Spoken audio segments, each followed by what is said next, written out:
Hi, Lana. Hi, good morning. Good morning. Buenos Boker días. tov. Buenos dias. Sabah al khair. Sabah khair. We're recording this from my garden in Costa Mhm. Rica. Amazing. Yeah. It's such a beautiful place. Thank you for joining me here. My pleasure. Yeah. It can almost feel like you don't even remember that there's war happening on the other side of the world. I know. I know. It's just such a blessing, and I want to just share it with our listener here. Look at this view I wake up to, and that is, Wow. I feel like just a blessing. Mhm. So much freedom and so much safety and connection to nature. Mhm. It's a beautiful spot to reflect on our podcast. Mhm. Absolutely. Yeah. Yeah. We released so far. Well, we recorded all 10 episodes plus a few extras, and we're up to episode 7 now, and we had a bit of a thing this week with the Yes. episode we released.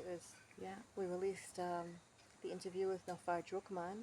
It was such a great conversation with her, so uplifting, where she talked about her connections with Palestinian colleagues and that process she went through of overcoming the dehumanization.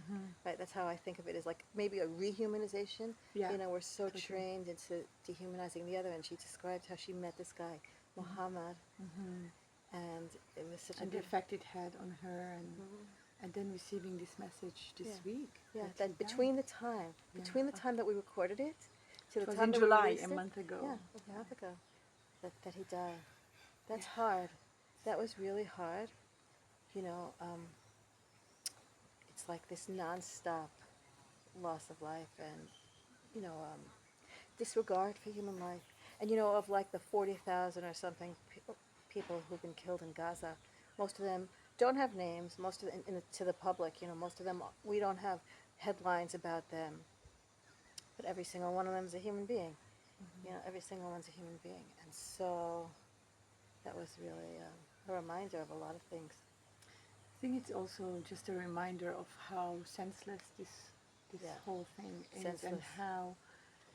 how is it possible that it still continues when so many people are revolted and there's so much action against it? So is it that there's not enough action? There's not enough speaking up? Like, what is it about? How come we're still there, like 10 months later? It gave me like a sense of real urgency to get our voices out there, and to see, especially for me, I feel this very urgent need to talk to my people in the sense of like the place where I came from, the world that I came from, and like speak really loud and say like, no, no, no, no, just no, no, Enough. no. We don't need to be doing this. This isn't the answer. It's never been the answer. It's never been the answer.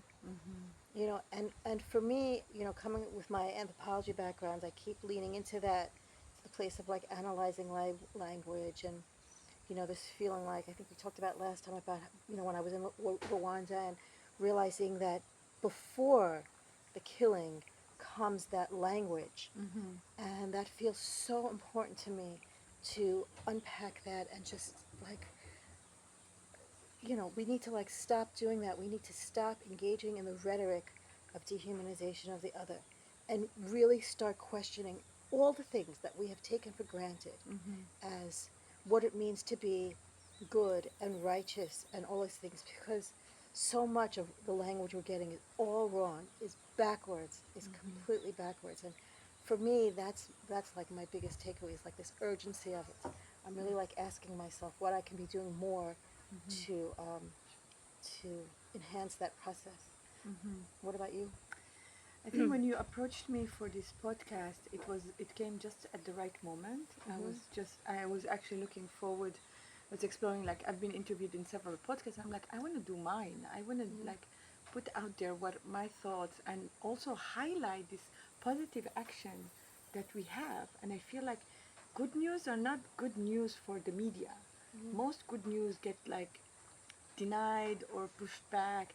And I just wanted to highlight this initiative that there are out there women, specifically women, but I think also men, that are wanting to end the war. and that are feeling helpless and hopeless but still are taking action. And for me, it's the space in between this good or bad, right and wrong. There's Right. this field of Yeah. Rumi, the field where we all meet every Friday on Zoom, but also there's this field of action. It's not, it's a field where we take action in the midst of the chaos, of the helplessness and the, despair, to show that humanity will prevail. Mm. For me, humanity will prevail. We don't know when, we don't know how, but we know that it will. And Amen, so, amen, amen, amen, amen. so for me, that's what this podcast represents, is that showing how pieces by pieces, examples, the smallest action are here to show us that nobody can take our humanity away. Nobody. And even if they are rhetoric, even if this dehumanization of Palestinian, of Israeli, of Jews, of whomever, nobody can take our humanity away unless we gave it, You give it away. unless we give it away. And so my deep, I think my deep belief and my deep ask in this podcast is really to give humanity back to myself and to people that are listening to us, and for them to give it back to themselves. That doesn't matter that, I want to say, it's not that it doesn't matter what's happening. It's what's happening is very important for us to highlight how it is our role and responsibility to stop it.